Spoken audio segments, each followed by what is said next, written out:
Kisah ini sempat heboh di sebuah kabupaten beberapa tahun yang lalu. Cerita tentang wanita cantik yang sering mencari pasangan dari kalangan masyarakat sekitar kabupaten itu, juga dari daerah lain. Sore itu langit terlihat mendung, udara dingin mulai dapat dirasakan di sekitar area kota. Suara gemuruh geluduk pun beberapa kali terdengar, seakan mengingatkan pada siapapun yang masih berada di jalanan untuk bergegas pulang. Waktu pun hampir menginjak saat azan maghrib di wilayah itu. Benar saja, sebelum azan berkumandang, gerimis pun turun perlahan. Seorang pemuda yang baru saja pulang dari tempat kerjanya melintas di jalanan sekitar alun-alun kota. Ia tampak terburu-buru mengendarai motornya agar segera sampai ke rumahnya yang berada di daerah kabupaten. Merasakan air hujan mulai menetes di tangannya, ia pun menepi, hendak bersiap memakai jas hujan. Ia berhenti sebelum sampai pertigaan, di depan sebuah bangunan X gedung sekretariat daerah yang sudah tak difungsikan. Setelah memakai jas hujan yang dibawanya, ia segera naik ke atas motor untuk meneruskan perjalanan pulangnya. Namun tak disangka, tak jauh dari tempat itu, pemuda itu melihat seorang gadis yang sepertinya sedang mengalami kesulitan. Gadis itu sedang berusaha menghidupkan mesin motornya yang sepertinya mogok. Merasa kasihan, pemuda itu pun mendekat ke arah gadis itu. "Motornya kenapa, Mbak? Mogok?" "Iya nih mas, dari tadi di starter tak nyala, di sela juga tak bisa, sampai aku nuntun dari depan." Sekitar alun-alun itu memang ada sebuah pusat pembelanjaan. Dan dari penampilannya, sepertinya gadis itu salah satu pekerja di pusat pembelanjaan itu. Pemuda itu pun turun dari motornya. Masih ia rasakan rintik air hujan yang hampir membasahinya. Kalau sebelumnya ia tak segera memakai jas hujan. "Kamu bawa jas hujan nggak, Mbak? Kalau bawa dipakai dulu." Gadis itu pun segera membuka jok motornya dan mengambil jas hujan di dalamnya. Sementara pemuda itu langsung menuntun motor gadis itu ke sebuah bengkel tak jauh dari lokasi itu. Gadis itu menunggu di dekat motor milik pemuda yang menolongnya, sembari memperhatikan pemuda itu membawa motornya sambil sedikit berlari. Sebuah senyuman kecil seakan merekah di wajah gadis itu. Tak lama kemudian si pemuda kembali menghampiri gadis itu dan memboncengkannya menuju bengkel di mana motornya sedang diperbaiki. Pemuda itu sepertinya cukup peduli dengan gadis yang baru ditemuinya itu. Setelah sampai di bengkel, ia tak segera pergi, meninggalkannya sendirian. Ia malah memutuskan untuk menemani gadis itu sambil menunggu motornya. Keduanya duduk di bangku panjang yang disediakan. Pemuda itu pun seakan merasa tak canggung untuk memulai pembicaraan. "Kamu pulangnya kemana, Mbak?" tanya pemuda itu. "Ke W, Mas." Gadis itu menyebutkan nama daerah yang memang sering disebut dengan singkatannya saja. "Oh, jauh juga ya?" Gadis itu tak banyak bicara untuk menanggapi pemuda itu. "Nama kamu siapa?" Tiba-tiba gadis itu menanyakan nama pemuda itu. Suara gadis itu baru dengan jelas diamati oleh si pemuda. Ternyata suaranya cukup lembut dan kalem. Cara bicaranya seperti orang yang menahan suaranya di kerongkongan, sehingga suara itu terdengar seperti suara anak kecil. Pemuda itu menjulurkan tangannya, berniat memperkenalkan diri. "Johan," jawab pemuda itu masih menunggu gadis itu menjabat tangannya. Gadis itu perlahan berusaha menjabat tangannya, dan saat tangannya bersentuhan dengan gadis itu, pemuda itu merasakan sedikit keanehan. Tangan itu terasa begitu halus, bahkan bisa dibilang seperti kapas yang basah. Karena rasanya begitu dingin saat menyentuh telapak tangan pemuda itu. "Nur," katanya singkat. Tak lama kemudian motornya sudah selesai diperbaiki, dan setelah memastikan kondisi motornya sudah kembali normal, gadis itu pun menghampiri pemuda yang telah menolongnya dan mengucapkan terima kasih sebelum berpamitan. Pemuda itu meresponnya dengan senyuman, yang kembali dibalas senyuman oleh gadis itu. Johan, nama pemuda itu, berniat mengikuti gadis itu, sekedar ingin memastikan bahwa di perjalanan nanti tidak mengalami kesulitan yang sama jika motornya kembali mogok. Tapi tak disangka, gadis itu seakan membawa motornya dengan cepat, hingga Johan tak dapat menyusul dan menemukannya lagi. Ia mulai menyerah dan mengabaikan keberadaan gadis itu lagi. Namun justru pikirannya malah teringat dengan saat bersama gadis yang memperkenalkan diri dengan nama Nur itu. Johan berusaha mengingat wajahnya yang ayu, matanya yang sepertinya lebar, membuat gadis itu terlihat lucu. Ia pun seakan masih bisa merasakan telapak tangan Nur yang bersentuhan dengannya. Ia pun masih merasa heran kenapa tangan itu berasa begitu dingin. Tapi Johan mencoba mengabaikan hal itu. Malah saat ada kesempatan untuk melepaskan gas motornya, Johan mencoba mencium bau tangannya yang disalami oleh Nur. Motor Johan hampir saja oleng saat tiba-tiba ada lubang yang dengan sigap langsung dihindarinya. Jantungnya berdegup kencang karena ia hampir saja mendapat kecelakaan kalau sampai motornya terkena lubang jalan itu. Ia pun menepi memperlambat laju motornya sambil berusaha menenangkan diri. Johan sempat syok saat mengingat kejadian itu. Tapi ada yang lebih membuatnya merinding saat ia kembali merasakan aroma tangannya yang baunya seperti bau melati. Ia terheran parfum apa yang dipakai gadis itu.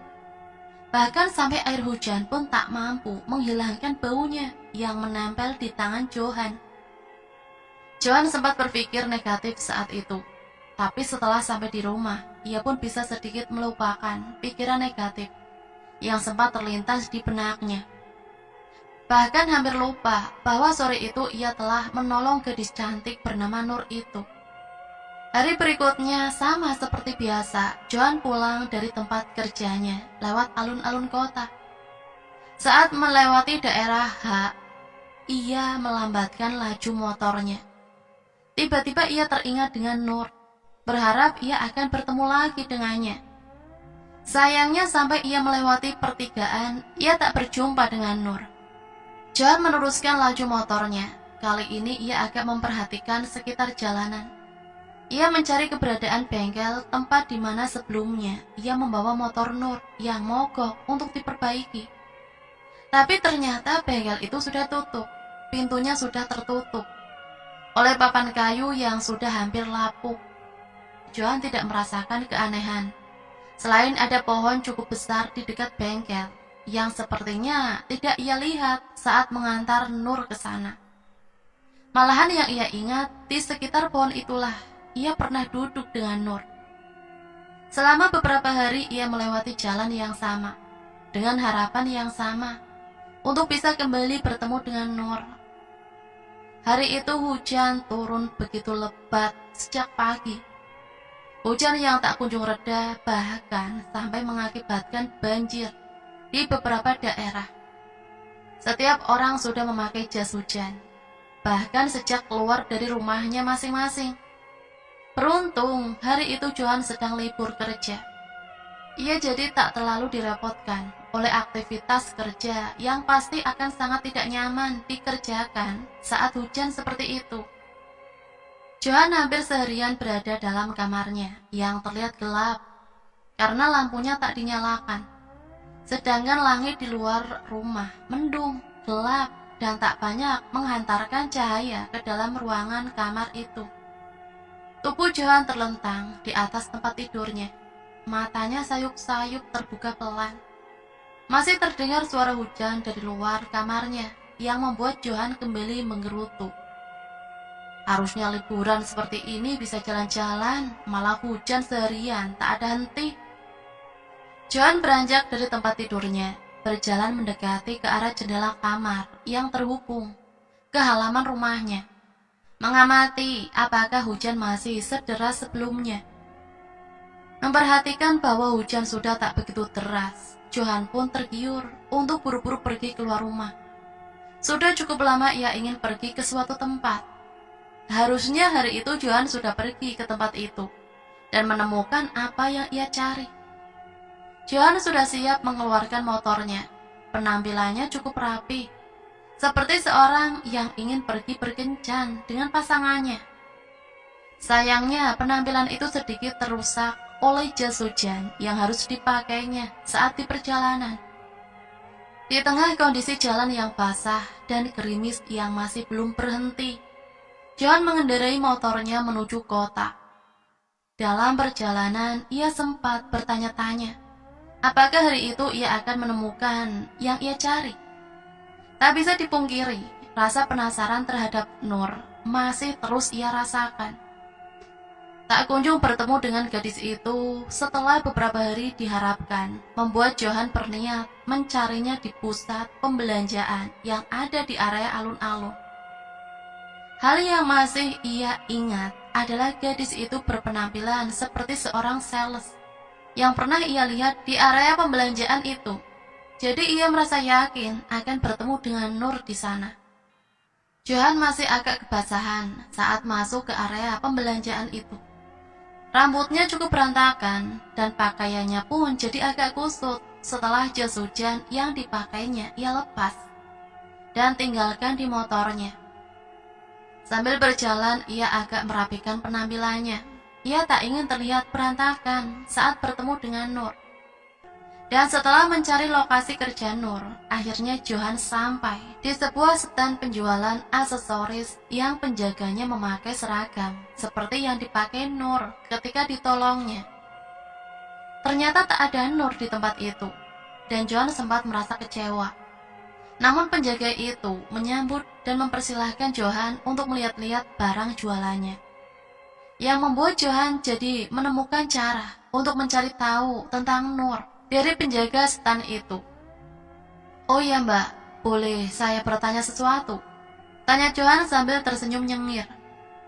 "Tanya apa mas? Yang penting jangan tanya nomor HP," jawab penjual stan itu dengan gaya bercanda. Johan agak geli mendengar jawaban penjaga stan itu. Dalam hati Johan membatin, siapa yang mau minta nomor HP-mu? Dan ia pun sedikit mengeluarkan tawa yang tertahan. "Enggak mbak, aku juga masih tak punya pulsa kok." "Alah, hari gini gak punya pulsa, kasihan amat mas." "Ya wes, mas mau tanya apa?" Sebenarnya Johan agak riku, tapi rasa penasaran terhadap Nur membuatnya mengabaikan rasa riku itu. "Temanmu ada yang bernama Nur kan?" Mendengar nama Nur, penjaga itu agak terkejut, lalu menanyakan alasan Johan menanyakan tentang Nur. "Kamu kenal Nur, ketemu di mana mas?" "Tidak terlalu kenal sih, cuma pernah kenalan. Dilihat dari seragamnya seperti yang kamu pakai itu. Saya kira dia kerja di sini." Penjaga itu seperti berusaha mengamati Johan. Ada perasaan aneh melihat seorang pemuda asing yang tiba-tiba menanyakan sesuatu yang membuatnya bingung. Pasalnya selama ia bekerja menjaga di situ, tidak punya teman bernama Nur. Tapi ternyata bukan kali ini saja ia ditanyai tentang seseorang bernama Nur. Belum lama itu pernah ada juga pemuda lain yang menanyakan tentang Nur. Ia sempat berpikir, jangan-jangan si Nur ini seseorang penipu yang mengaku bekerja di sana. Dan beberapa orang yang datang menanyakannya itu adalah korban yang pernah ditipunya. Tapi yang membuat penasaran si penjaga itu, setiap pemuda yang datang terlihat punya usia yang sama. Dan setiap ditanya alasan kenapa mencari orang bernama Nur itu, tidak satu pun yang menjelaskan alasannya. Sama halnya dengan Johan. Karena mengetahui tak ada gadis bernama Nur bekerja di tempat itu, ia segera pamit tanpa melanjutkan pembahasan. Johan meninggalkan tempat itu dengan rasa kecewa. Harapan untuk bisa bertemu dengan Nur seakan pupus. Untuk menghilangkan rasa kekecewaannya, Johan sempat membeli minuman dingin di salah satu stand saat sudah berada di luar bangunan. Ia pun duduk di emperan sambil menikmati minuman yang dibelinya. Sesekali pandangannya tertuju ke arah jalanan yang masih cukup ramai, dengan orang-orang yang berkejaran dengan hujan. Saat minuman yang dipegangnya telah habis dan ia bersiap meninggalkan tempat itu, tiba-tiba saja pandangannya seakan menemukan sesuatu. Tak jauh dari tempatnya, tengah berdiri seorang gadis yang bertubuh kecil, tak terlalu tinggi, dengan rambut lurus, terurai hampir sepinggang, berbaju putih dengan rok berwarna hitam yang cukup panjang, hampir menutupi kakinya. Gadis itu seperti sedang menunggu seseorang, dengan payung kecil dipegangi tangan kanannya, dan tangan kirinya berusaha menarik rok agar tidak terkena cipratan air dari motor yang lewat. Johan terus mengamati gadis itu, dan seperti mengenalinya. Sesekali saat gadis itu menoleh, Johan semakin yakin bahwa ia benar mengenal gadis itu. Ialah gadis yang sedang dicarinya selama itu. Buru-buru Johan mendekati ke arah gadis itu. Ia pura-pura tak sengaja menyenggol bahunya dan langsung meminta maaf. Saat itulah keduanya saling mengenali satu sama lain. Nur kan? Yang motornya pernah mogok di sana? Seru Johan sambil menunjuk ke suatu tempat. Gadis itu pun nyengir hampir tertawa. Tangan yang memegangi rok sampai berpindah ke mulutnya dengan maksud menutupi tawa. Gadis itu mungkin merasa lucu dengan kejadian saat itu, sampai-sampai ia hampir menertawai dirinya sendiri, atau mungkin justru menertawakan Johan. Gadis itu menahan tawanya, tapi suaranya seperti terdengar oleh Johan. Suara tawa yang sedikit aneh, karena terdengar seperti seorang perempuan terkikih-kikih. Tapi Johan seakan tak peduli dengan keanehan itu. Rasa bahagia karena akhirnya bisa bertemu dengan gadis yang sudah membuatnya sangat penasaran, membuat Johan mengabaikan hal-hal yang berada di sekitarnya, termasuk bau wangi aroma melati yang merebak di sekitar tempat itu, dan beberapa orang yang seakan memperhatikan tingkahnya. "Kamu nungguin siapa? Kok sendirian?" tanya Johan. Nur masih menutup mukanya yang seperti orang sedang tersipu malu. "Itu mas, masih menunggu jemputan." Johan agak tertegun mendengar jawaban dari Nur. "Oh, nunggu jemputan. Oh, nunggu pacarnya ya?" timbal Johan. Nur hanya menjawabnya dengan menggeleng. "Apa menunggu suaminya ya?" Nur tetap menjawabnya dengan gelengan kepala. "Aku belum menikah kok mas, sembarangan kamu." Suara Nur kembali terdengar menambah jawaban. "Terus nunggu siapa?" Nur kembali terdiam tanpa kata-kata. Nampaknya hujan sudah mulai reda. Johan menawarkan diri untuk mengantar Nur pulang, karena ia merasa kasihan membiarkan seorang wanita sendiri berdiri di pinggir jalan, menunggu entah siapa yang akan mengantarkannya pulang. Tawaran itu diiyakan oleh Nur, tapi Nur menyuruh Johan mengambil motornya terlebih dahulu, sedangkan ia tetap menunggu di sana. Dengan semakin merasa bahagia, Johan pun segera berlari menuju tempat parkir yang berada di kawasan alun-alun, mengambil motornya untuk mengantar Nur pulang ke rumahnya. Dari area tempat parkir itu, Johan bisa melihat sosok Nur yang sudah menyingkupkan payungnya. Gadis itu masih tetap berdiri di tempat yang sama. Pandangannya seperti lurus ke depan tanpa ekspresi yang berbeda darinya. Hanya tubuhnya seakan membungkuk. Tangannya bertumpu pada payung yang jadi terlihat seperti tongkat. Tapi Johan seakan tidak menyadari keanehan itu. Perasaannya masih berbunga-bunga. Masih tak percaya kalau saat itu ia akan mengantarkan seorang gadis cantik yang belum lama dikenalnya. "Ayo Nur, sudah hampir maghrib, nanti bisa kesorean sampai rumahmu." Dengan hati-hati, Nur membonceng motor Johan dengan posisi menyamping. Karena roknya yang memanjang, Johan mulai menjalankan motornya, meninggalkan tempat itu. Ia sempat melewati seorang pejalan kaki di samping kiri jalan. Astagfirullah, terdengar suara istighfar. Ungkapan keterkejutan dari si pejalan kaki itu. Entah sampai dengar oleh Johan atau tidak. Yang pasti ada sesuatu yang dilihat oleh si pejalan kaki yang membuatnya kaget dan mengucap istighfar. Ya Allah, semoga tak terjadi apa-apa. Gumam pejalan kaki yang terlihat mematung sambil terus memperhatikan ke arah motor yang dikendarai Johan. Dalam perjalanan menuju rumah Nur, Johan sempat merasakan adanya keanehan. Tangan Nur cukup erat memeluk pinggangnya, seakan takut jatuh. Johan malah merasa senang dengan hal itu. Tapi rasanya tangan Nur terasa dingin, sampai meresap menembus jaket yang dipakai Johan.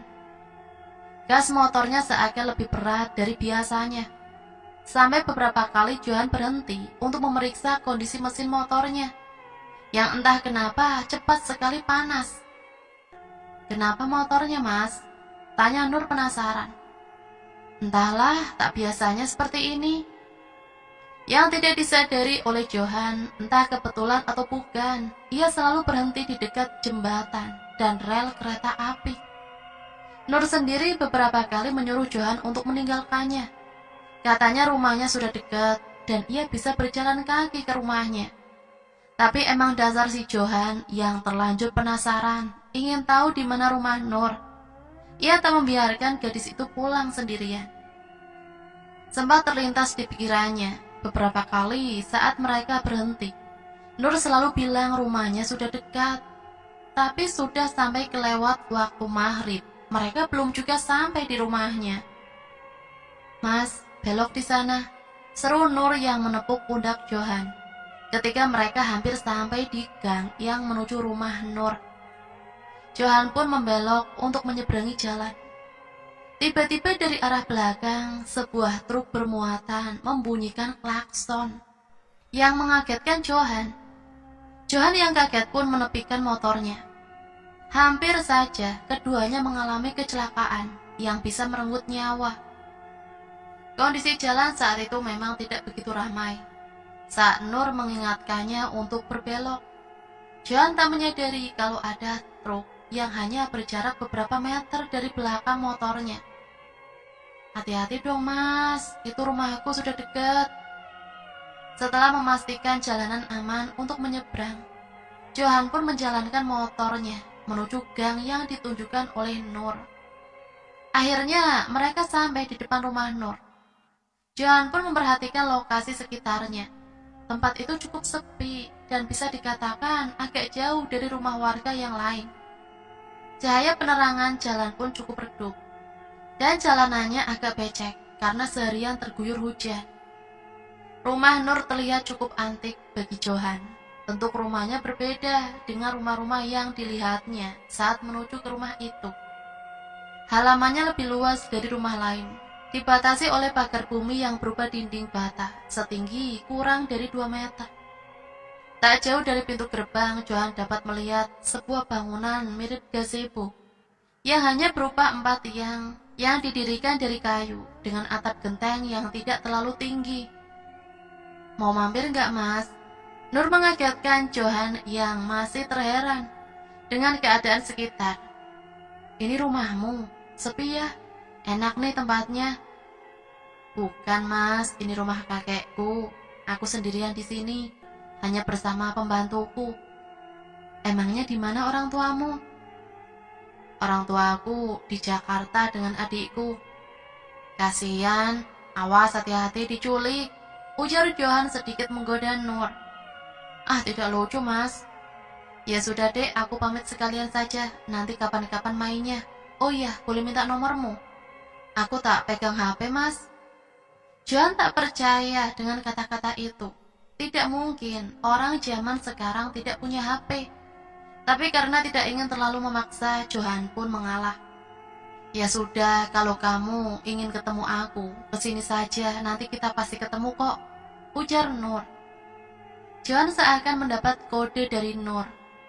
Beberapa kali Johan bertemu dengan Nur. Seperti biasa, Johan menjemputnya dari H, lalu mengantarnya pulang. Sesekali mereka pun mampir makan bersama di tempat yang dipilih sendiri oleh Nur. Johan yang sepertinya sudah terlanjur sayang dengan Nur, tak pernah menolak permintaannya. Nur sendiri tak pernah meminta aneh-aneh. Orangnya sederhana, bahkan selalu menolak barang pemberian dari Johan. Nur hanya meminta supaya Johan tidak mengganggunya di siang hari. Alasannya ia sibuk dengan pekerjaannya. Saat Johan menanyakan tentang kerjaan Nur yang sebenarnya, Nur hanya memberitahu kalau dia sering gonta-ganti tempat kerja, tergantung kalau ada stan yang kosong. Yang ia lakukan hanya berusaha mengisi waktu, daripada ia hanya di rumah sendirian. Masalah keuangan, Nur sudah mendapat jatah bulanan yang dikirim oleh orang tuanya melalui pembantunya. Saking sayangnya Johan pada Nur, ia tak pernah sedikit pun mengusik privasinya. Johan yang memang sudah dewasa dan pernah punya trauma masa lalu, terikat masalah privasi yang diusik, selalu berusaha bersabar dan mengabaikan setiap pertanyaan-pertanyaan yang kerap kali bermunculan di benaknya. Hubungan keduanya semakin dekat. Hampir selama 2 bulan, Johan sering berkunjung ke rumah Nur. Saking terbiasanya, ia sampai tak memperhatikan kapan ia kerap kali diajak ke tempat itu. Yang menyadari hal itu justru orang tua Johan. Hampir setiap hari Kamis, anak laki-lakinya itu sering pamit pergi setelah waktu asar dan baru kembali tengah malam. Saat ditanya, Johan hanya mengatakan sudah menemukan pengganti mantannya yang sudah mengkhianatinya. Dan Johan sekedar menjelaskan kalau ia pergi untuk bertemu dengan gadis pujaan hatinya itu. Beberapa kali Johan sudah berusaha dinasehati agar tidak terlalu sering ke rumahnya. Alasannya tidak elok. Seorang pemuda sering datang ke rumah gadis yang belum diikat dalam suatu hubungan. Orang tua Johan tak ingin anaknya jadi gunjingan orang, atau bahkan berurusan dengan warga sekitar rumah gadis itu. Sudah Bu, Ibu tenang saja, aku tahu batasannya. Itu hal yang sering dikatakan Johan saat dinasehati. Orang tua Johan begitu khawatir, karena saat hampir pukul 9 malam, putranya belum juga pulang ke rumah. Kekhawatiran itu seakan tak biasa. Suara gemuruh dari atas langit seakan memberitahukannya bahwa sebentar lagi akan turun hujan. Masih ditunggunya Johan di teras rumah. Malam itu terasa begitu dingin. Angin malam sudah mulai berembus lebih awal dari biasanya. Sosok seorang ibu yang begitu mencintai putrinya itu tetap bertahan, meski suaminya sudah berkali-kali menyuruhnya masuk ke dalam rumah. Sudahlah Bu, tunggu di dalam saja. Tidak baik, sudah larut kok, masih di luar rumah. Iya Pak, tapi perasaanku tak tenang. Sudah selarut ini, anakmu belum sampai rumah. Lupa waktu. Apa tak tahu kalau ini malam Jumat Kliwon? Tiba-tiba bulu kuduk ibu itu berdiri saat ia menyebut nama malam yang sering dikeramatkan itu. Hawa dingin pun semakin kuat terasakan olehnya, dan akhirnya ia memutuskan masuk ke dalam rumah, menunggu bersama suaminya. Sementara itu Johan sedang berada di jalanan, hendak mengantarkan gadis yang telah menjadi pacarnya itu pulang ke rumahnya. Ia berusaha mengendarai motornya lebih cepat, khawatir kalau ia kehujanan di jalan. Ia ingin segera sampai di rumah Nur, setidaknya sebelum hujan turun. Jadi ia tak kehujanan di saat yang tak tepat. Johan pun menyadari bahwa malam itu adalah malam Jumat Kliwon. Ia tak ingin ada kejadian yang tak diinginkan, seperti saat pertama kali ia mengantarkan Nur ke rumahnya. Begitu motornya telah berhasil menyeberangi jalan raya dan masuk ke gang yang menuju rumah Nur, Johan sedikit merasa lega. Akhirnya sudah hampir sampai, bisa tenang deh sekarang. Hanya terdengar suara tawa Nur yang hampir mirip suara cekikikan, tapi lirih. Johan tak merasa aneh dengan hal itu. karena memang suara tawa Nur yang dikenalnya memang seperti itu. Belum terlalu jauh ia masuk dalam gang. Tiba-tiba area sekitar menjadi gelap. Sepertinya ada pemadaman listrik saat itu. Seketika Johan kaget dan menarik gas motornya secara tiba-tiba. Nur hampir saja terjatuh kalau saja ia tak segera memeluk Johan. "Hati-hati dong mas, hampir saja aku jatuh," tegur Nur sambil menapuk pundak Johan. Johan pun sedikit tertawa, lalu meminta maaf. Nur memberitahu Johan agar hati-hati, karena jalanan menuju rumahnya agak rusak. Johan pun menurunkan kecepatannya. Dari arah yang berlawanan, Johan melihat ada sepeda motor yang melintas. Lampu motornya cukup terang dan menyilaukan mata Johan saat hampir berpapasan. Johan sedikit bisa melihat wajah pengendaranya saat berpapasan. Saat Johan mencoba memberikan senyuman, wajah bapak-bapak itu membalasnya, malah seakan seperti ketakutan, dan langsung mempercepat laju motornya. Johan pun keheranan dengan tingkah pengendara itu. Akhirnya mereka berdua sampai di rumah Nur. Setelah membukakan pintu, Nur menyuruh Johan membawa motornya masuk ke halaman rumahnya. Nur mencegahnya langsung pulang dengan alasan ada sesuatu yang ingin dibicarakan dengan Johan. Johan pun menuruti permintaan Nur. Ia memarkirkan motornya di depan tempat yang mirip seperti gazebo di halaman rumah Nur. Kemudian sambil menunggu Nur yang sedang masuk ke dalam rumahnya, Johan mendekat ke arah gazebo itu. Ia duduk di atas sesuatu yang mirip amben atau dipan kayu, sambil matanya sesekali melihat ke arah jalan depan rumah Nur. Sesekali ia terlihat ada pengendara yang melintas, tapi dengan kecepatan yang tidak wajar. Johan berpikir mungkin karena listrik padam dan jalanan jadi gelap. Orang-orang jadi takut dan terburu-buru. Nur tak kunjung keluar karena merasa agak bosan. Johan mencoba berkeliling halaman sekitar. Diamatinya di halaman rumah Nur seperti banyak pohon-pohon kecil yang tumbuh. Aromanya seperti tak asing bagi Johan. Ada aroma lembab yang sedikit tercium di sekitaran halaman rumah itu. Dari arah pintu rumah terlihat Nur berjalan mencarinya. Johan pun segera kembali ke arah gazebo kecil itu, yang segera disusul oleh Nur yang telah membawakan lilin yang sudah menyala. "Ngapain sih mas, gelap-gelap kok malah mondar-mandir?" "Nungguin kamu kelamaan kok, bingung mau apa. Ya, mending aku jalan-jalan." Tak ingin terlalu mempermasalahkan hal itu, Nur pun meminta Johan untuk duduk di sampingnya. Dengan tenang, Nur pun mengatakan sesuatu. "Mas, katanya kamu mau serius denganku." Johan seketika jadi gugup mendengar ucapan Nur. "Besok aku mau menyusul ibuku ke Jakarta. Kalau kamu memang serius denganku, nanti aku akan bilang ke orang tuaku." Nur melanjutkan ucapannya. Johan tak tahu harus menjawab apa. Nyatanya memang ia ingin segera melamar Nur untuk dijadikan istrinya. Jadi mendengar Nur yang sudah terlebih dulu menanyakan, Johan pun akhirnya mengiyakan. "Sepertinya nanti orang tuaku akan pulang bersamaku. Nanti kalau sudah di rumah, aku harap kamu dan orang tuaku datang ke sini, bertemu orang tuaku."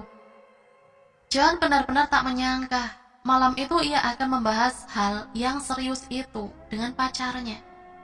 Nur memang lebih banyak bicara saat berada di rumahnya, berbeda saat mereka sedang berada di luar. Tapi malam itu, apa yang dikatakan Nur benar-benar membuat hatinya berbunga-bunga. "Iya, nanti orang tuaku akan aku ajak ke sini," jawab Johan dengan antusias. "Beneran loh mas, mungkin aku sudah pulang hari Kamis depan. Kalau kamu memang sungguh-sungguh, nanti hari Minggunya kamu ajak orang tuamu ke sini." "Serius apa dek?" Johan masih tak percaya dengan apa yang ia dengar. Nur seakan tidak ingin lagi mengulang kata-katanya dan hanya merespon pertanyaan Johan dengan mengangguk. Setelah itu Nur seperti mengambil sesuatu dari kantong bajunya, sebuah cincin perak. Kemudian diserahkan pada Johan. "Apa ini?" "Tanda kalau kamu memang serius denganku mas." Johan pun menerima cincin itu, hendak ingin ia pakai sebelum Nur mencegahnya. Jangan dipakai dulu mas, nanti saja kalau kamu kesini bersama orang tuamu. Mendengar penjelasan Nur, Johan pun menyimpan cincin itu di kantong bajunya. Setelah menyerahkan cincin itu, Nur segera minta Johan untuk pulang. Nur tak ingin Johan terlalu lama ditunggu ibunya. Setelah berpamitan, Johan pun segera pergi meninggalkan rumah Nur. Sebelum sampai di jalan raya, mata Johan seakan kaget dengan cahaya yang tiba-tiba menyala dari rumah sekitar kampung itu. Akhirnya listrik sudah kembali dialirkan dan lampu jalan pun sudah terlihat kembali menerangi jalanan.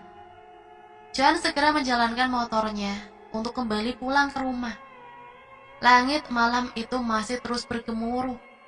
Hujan akhirnya turun tepat sebelum Johan sampai di rumahnya. Sayup terdengar dari kejauhan, suara ibu Johan yang sedang mengaji, membaca surat Yasin. Dikiranya ibunya baru selesai tahlil yang biasa dilakukan secara rutin setiap malam Jumat. Perlahan ia membuka pintu rumah dan memasukkan motornya, lalu segera mendekat ke arah ibunya. Belum sempat ia hendak mencium tangan ibunya, si ibunya keburu langsung memeluknya. Kamu dari mana saja sih nak? Dari tadi ibu nunggu kamu pulang. Ibu takut terjadi apa-apa sama kamu. Ah ibu iki kebiasaan. Kebiasaan apa nak? Ibumu itu dari tadi nungguin kamu sampai selesai baca surat Yasin sebanyak 20 kali. Timbal ayahnya yang sudah terlihat berdiri di belakang ibunya. Johan pun meminta maaf pada kedua orang tuanya. Ia menjelaskan bahwa ia baru saja mengantar pacarnya pulang dan sempat diajak ngobrol sebentar. Berhubung kedua orang tuanya masih terjaga dan belum tidur, Johan pun langsung mengatakan apa yang telah dibahas dengan Nur malam itu. Kedua orang tua Johan sempat kaget mendengar anaknya menyampaikan keinginan untuk melamar seseorang. Sebenarnya orang tua Johan pun masih agak kecewa dengan hubungan Johan dengan mantan pacarnya yang sudah lama terjalin. Namun harus kandas di saat keluarganya sudah bersiap untuk melamarnya.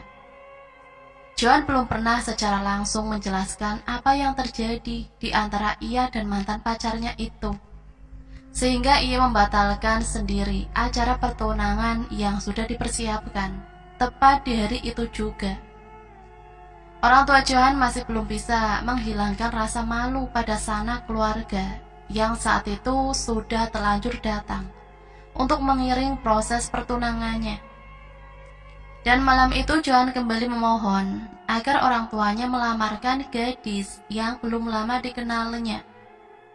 Sebenarnya orang tua Johan masih keberatan dengan rencana putranya itu, tapi keinginan anaknya seakan sudah begitu bulat, hingga kedua orang tuanya tak kuasa untuk menolak ataupun melarangnya.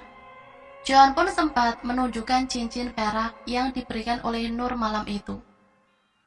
Kamis sore setelah pulang kerja, Johan berniat untuk pergi ke rumah Nur. Ia yakin pasti Nur sudah pulang dari Jakarta bersama kedua orang tuanya. Ia hampir menyeberang jalan ke arah gang yang menuju rumah Nur. Namun tiba-tiba ada motor yang melaju cukup kencang dan terjadilah kecelakaan yang cukup parah. Nasib baik masih menimpa Johan. Ia terlempar dari motornya dan terpental hingga ke pinggir jalan. Motornya rusak cukup parah dan sepertinya tak bisa dipakai lagi. Sedangkan pengendara motor yang menabraknya terlihat mengalami luka yang serius. Keduanya langsung dibawa ke rumah sakit terdekat untuk mendapat pertolongan. Johan yang hanya mengalami memar dan lecet di sekitar kaki dan tangannya masih bisa diajak berkomunikasi dan dimintai keterangan oleh pihak kepolisian. Sedangkan pengendara yang satunya sedang kritis di ruang ICU. Orang tua Johan yang dikabari tentang kecelakaan yang menimpa anaknya segera datang ke rumah sakit tempat Johan dirawat. Orang tuanya begitu khawatir dengan keadaan putranya itu. Mereka tak henti mengucap syukur setelah mengetahui kondisi Johan yang tidak mengalami luka serius. Malam itu pun terpaksa Johan harus menginap di rumah sakit dengan ditemani oleh ayahnya.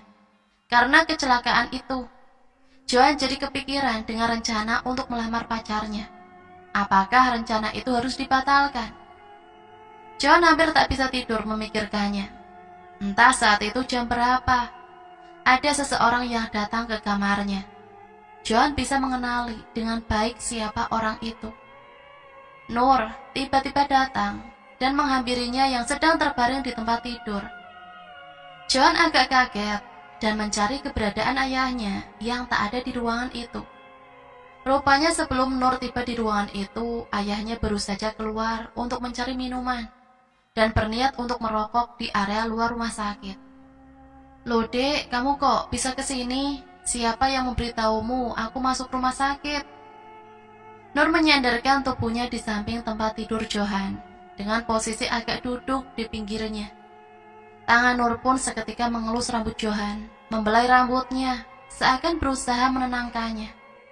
"Tadi aku lihat ada keramaian mas di depan gang, lalu aku melihat motormu, dan kata orang-orang ada kecelakaan." Nur coba menjelaskan dengan suara yang pelan dan seakan agak berbisik. "Ku perhatikan kau dibawa ambulan. Sebenarnya aku ingin mengejar, tapi aku malu." "Ya sudah, syukurlah kamu tidak apa-apa mas." John seakan merasa begitu nyaman saat itu, hingga lupa menanyakan bagaimana Nur bisa masuk ke kamarnya. Sedangkan saat itu harusnya tidak boleh ada orang yang menjenguk pasien. "Lalu kamu jadi membawa orang tuamu ke rumahku nggak mas?" "Gimana ya dek, aku kan masih seperti ini, aku juga bingung." "Kalau kata ibuku, semisal yang datang orang tuamu dulu juga tak apa-apa mas, acaranya dibuat seperti seserahan. Masalahnya orang tuaku akan langsung balik ke Jakarta lagi kalau tak jadi ada acara di hari Minggu nanti. Ya mungkin akhirnya akan dibatalkan." Mendengar curhatan Nur, Johan pun kembali merasa bingung. Apa yang harus ia katakan pada orang tuanya? Johan tak ingin hubungannya dengan Nur jadi berakhir. "Ya sudah mas, lebih baik dibahas dulu dengan orang tuamu, biar mereka yang memutuskan." Nur kembali membelai rambut Johan, terus berusaha menenangkan kekasihnya itu. "Cincin dariku itu masih kamu simpan kan mas?" "Iya masih kusimpan dek, itu kan bentuk kepercayaan darimu." "Ya sudah, bagus, dijaga ya mas, jangan sampai hilang." John menganggukkan kepalanya. Tak terasa belayan Nur membuat John begitu merasa nyaman. Saking nyamannya ia sampai terlelap dan tak menyadari kapan Nur pergi meninggalkan ruangan itu. Ayah Johan pun kembali ke kamar anaknya dirawat dan melihat anaknya telah tertidur lelap. Digelarnya tikar yang dibawanya dari rumah dan berniat untuk ikut beristirahat. Pandangannya tertuju ke langit-langit kamar sambil mencoba menghela nafas, tapi ada bau aneh yang tercium olehnya. Bau yang sebelumnya tak tercium di ruangan itu. Bau aroma melati, baunya tak begitu menyengat. Bisa dikatakan sudah hampir memudar, namun aroma yang tertinggal masih bisa terasa dan membuat bulu kuduk ayah Johan berdiri. Segera saja ditariknya sarung hingga menutup kepalanya. Malam itu ia seakan ingin segera tidur agar tak menyaksikan apapun yang mungkin saja akan menakutinya. Ia berusaha memejamkan matanya, tapi tak kunjung bisa terlelap.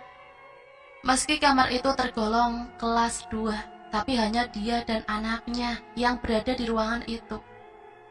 Tiba-tiba ia mendengar suara seperti kaki yang diseret. Arahnya berasal dari kamar mandi tempat itu. Ayah John sedikit mengintip dari celah sarungnya.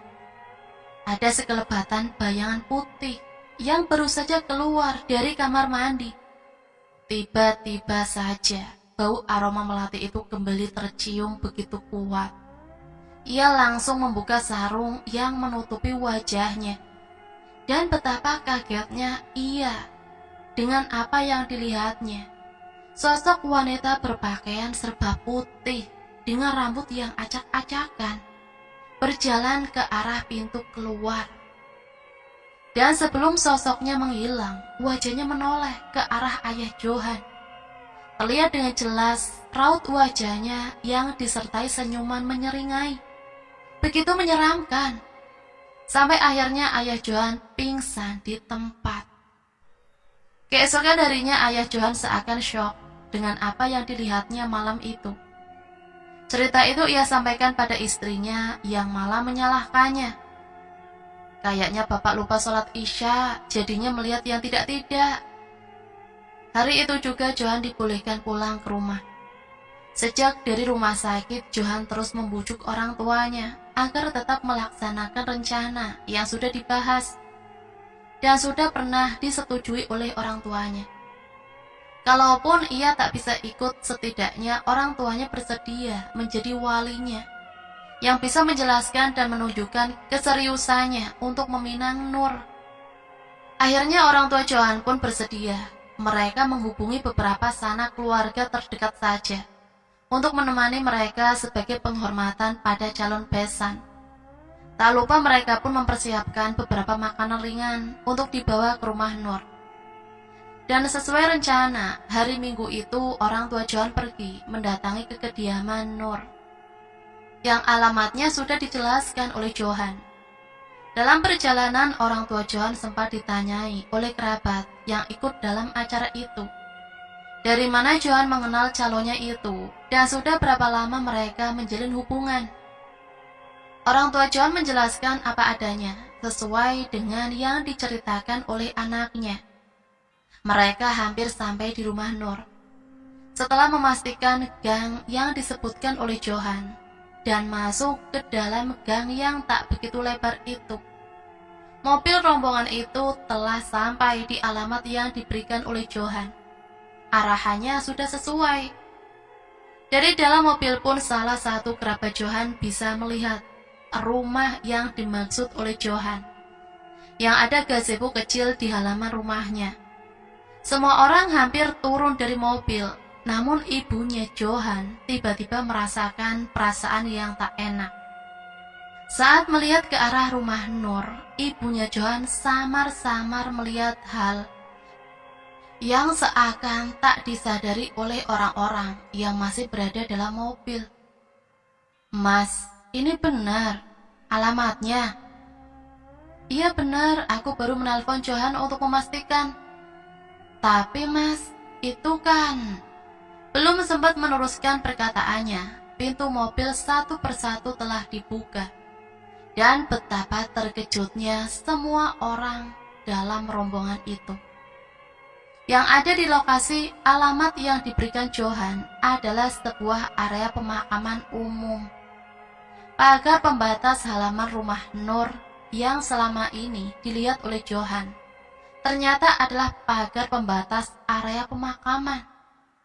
Dan gazebo kecil yang dikatakan oleh Johan ternyata adalah sebuah tempat yang khusus dibuat untuk meletakkan keranda dan perlengkapan pemakaman.